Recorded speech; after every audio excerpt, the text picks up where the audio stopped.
Assigned భూముల సమస్యలపై ఉన్నత స్థాయి కమిటీ పొంగులేటి.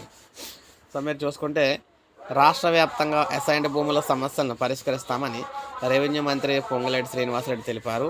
ఇందుకోసం ఉన్నత స్థాయి కమిటీ వేస్తామన్నారు.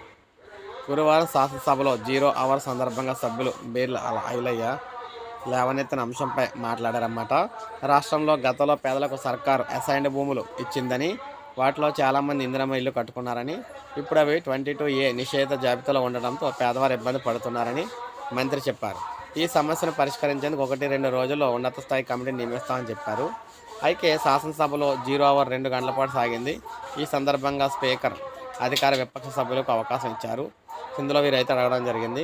పాత్రికేయుల సమస్యలు పరిష్కరించాలని, పదవి విరమణ పొందిన జర్నలిస్టులకు పింఛన్ ఇవ్వాలని కోరారన్నమాట. ఉపాధ్యాయులకు వెంటనే PRC విడుదల చేయాలని కోరడం జరిగింది. రాష్ట్రంలో గృహ వినియోగ సిలిండర్ బుక్ చేస్తే రావడానికి చాలా సమయం పడుతుందని, ఇక వాణిజ్య సిలిండర్ దొరకడం లేదని, ఈ సమస్యను పరిష్కరించాలని చెప్పేసి జాఫర్ అయితే కోరారన్నమాట. సో ఈ విధంగా తెలంగాణలో అసైన్డ్ భూముల సమస్యలపై సంబంధించి ఈ విధంగా కీలక కమిటీ అయితే నివేదిక రాబోతుంది.